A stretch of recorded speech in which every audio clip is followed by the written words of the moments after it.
மகர ராசி அன்பர்களே வணக்கம், வாழ்க வளமுடன். அதாவது ராகு கேது பயிற்சி மகர ராசி நண்பர்களுக்கு என்ன செய்யும் அப்படின்னு கேட்டால், ராகு பகவான் மகரத்துக்கு 3ஆம் இடத்துல இருந்தார். மகரத்துக்கு 3ஆம் இடத்துல மீனத்தில் இருந்தார். என்னங்க 9ஆம் இடத்துல வந்து கேது பகவான் இருந்தார். அப்போ 3ஆம் இடத்துல இருக்கும்போது இந்த சாதகருக்கு, மகர ராசி அதிபருக்கு நல்ல ஒரு மதிப்பு, மரியாதை, பேச்சாற்றல், பேச்சு திறமை எல்லாமே கொடுத்தார் ராகு பகவான். 9ஆம் இடத்துல இருக்கும்போது கேது பகவான் தகப்பம் சார்ந்த உறவு சம்மந்தப்பட்டதில் மன வருத்தம், பிரச்சனை, சிக்கல் அந்த மாதிரி தான் ஓடிட்டு இருந்துச்சு. 9ஆம் இடத்துல கேது இருக்கும்போது தகப்பனுக்கு எப்படின்னா, 9ஆம் இடத்துல கேது இருந்தாலே நீர்க்கட்டி சம்மந்தப்பட்டது, நீர்க்கட்டி, ஆஸ்பத்திரி செலவு, விரைய செலவு அந்த மாதிரி வந்து ராகு கேது பயிற்சியில் வந்து மகர ராசி நண்பருக்கு 3ஆம் இடத்துல ராகு இருக்கும்போது நல்லது பண்ணார். 9ஆம் இடத்துல கேது இருக்கும்போது தகப்பனுக்கு விரைய செலவு, விரைய சம்மந்தப்பட்டது அந்த தகப்பனுக்கு 9ஆம் இடத்துல கேது பகவான் கொடுத்தார்.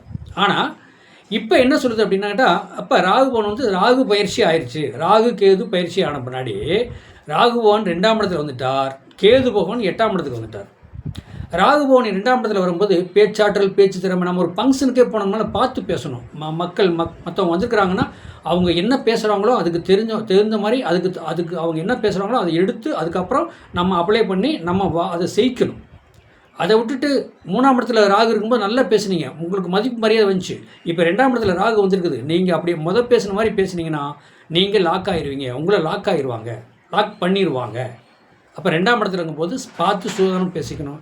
2ஆம் இடங்கிறது வருமானம் சம்மந்தப்பட்டது, அதையும் கண்டிப்பாக நீ பார்த்து பேசணும் அப்படிங்கிறது. அப்போ அதே நேரத்துக்கு இப்போ ராகுக்கு பயிற்சி வந்து 2ஆம் இடத்துல மகரத்துக்கு 2ஆம் இடத்துல வந்திருக்காரு. 8ஆம் இடத்துல கேது. 8ஆம் இடம்னு என்ன சொல்கிறது, உங்களுக்கு மகர ராசி அன்பர்களுக்கு 8ஆம் இடத்துல வந்து கேது பகவான் வரக்கூடாது. அப்போ கேது வந்து உங்கள் 8ஆம் இடம் சொல்கிறது வயிறு, ஆசன வாயு சம்மந்தப்பட்டதில் கொஞ்சம் பிரச்சனை சிக்கல் வரும். அதை கொஞ்சம் நீங்கள் கவனமாக பார்த்துங்க. என்னங்க அப்போ அதே நேரத்துக்கு வந்துங்க உங்கள் மகர ராசிக்கு 12 கூடையவனும் 3 கூடையவன் குரு பகவான். அப்போ 12க்கும் 3 கூடையும் குரு பகவான் உங்களுக்கு 12ஆம் இடத்தை பார்க்குறாரு. 12ஆம் இடம்னா விரயம் சம்மந்தப்பட்டதை பார்க்குறாரு. அதை கொஞ்சம் சூதானமாக நீங்கள் பார்த்து விரயம் என்ன மாதிரி போயிட்டுருக்கு அப்படிங்கிறத மாதிரி பார்த்துங்க.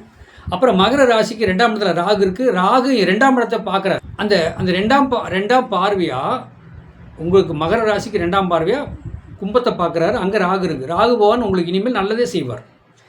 3ஆம் இடத்துலேருந்து நல்லதான் செஞ்சார். இப்போ 2ஆம் இடத்துலேருந்து நீங்கள் பார்த்து யோசனை பண்ணி பேசுங்க. சதய நட்சத்திரம் தான் பிரச்சனை கிடையாது, பணம் கொட்டி கொடுத்துருவார். ஆனால் அதை கொஞ்சம் பார்த்து நிதானமாக பேச கற்றுக்குங்க. அதனால் கொஞ்சம் நல்லதே நடக்கும். 8ஆம் இடத்துல கேது இருக்கனால உங்களுக்கு ஆசன வயி சம்மந்தப்பட்டதில் கொஞ்சம் விரைய செலவு, இந்த வெய்ய காலத்தினால சூடு கீட்டு சம்மந்தப்பட்டது அந்த மாதிரிலாம் வரும். அதை நீங்கள் கொஞ்சம் பார்த்து ஆஸ்பத்திரி செலவு, விரைய செலவு வரும். அதை நீங்கள் பார்த்துங்க, ஒன்றும் பிரச்சனை கிடையாது. 2வது வந்து எப்படின்னா, உங்களுக்கு குரு உங்கள் லக்கணத்துக்கு 12க்கும் 3 கூடையும் குரு பகவான் அவர் வந்து மிதுனத்திலிருந்து 7ஆம் பார்வையாக உங்கள் ராசிக்கு 12ஆம் இடத்தை பார்க்குறாரு. அதே நேரத்துக்கு அந்த மிதுனத்திலேருந்து 5ஆம் பார்வையாக உங்கள் ராசிக்கு 10ஆம் இடத்தை பார்க்குறாரு. அப்போ 10ஆம் இடம் சொல்லக்கூடாது பதவி சம்மந்தப்பட்டது ஒரு நல்ல மாற்றத்தை கொடுக்கும், கவலைப்பட வேண்டாம். ஆனால் அதே நேரத்துக்கு 9ஆம் பார்வையாக உங்கள் ராசிக்கு 2ஆம் இடத்தை ராகு பகவானே பார்க்குறாரு. கண்டிப்பாக நல்ல ஒரு மாற்றம் வரும். அந்த ஒரு அமைப்பெல்லாம் இருக்குது. நம்பிக்கையோடு நீங்கள் எடுக்கணும். நம்பிக்கையாக எந்த முடிவு எடுத்தீங்கன்னா, நம்பிக்கை பண்ணிங்கன்னா கண்டிப்பாக நல்ல ஒரு அமைப்பு இருக்குது. ராகுக்கு இது பயிற்சி, அதாவது மகர ராசி அதிபருக்கு குரு பார்வை 10ஆம் இடத்தை பார்க்குறது நல்லது நடக்கும். லக்னத்துக்கு 12ஆம் இடத்துக்கு சுப விரயம் செலவாகும். லக்னத்துக்கு 2ஆம் இடத்தை பார்க்குது, ராசிக்கு 2ஆம் இடத்தை பார்க்குது. அது 2ஆம் இடத்து குடும்பம். ராகு குருவை பார்க்கும்போது பணத்தை கொட்டி கொடுப்பார். வாழ்க வளமுடன்.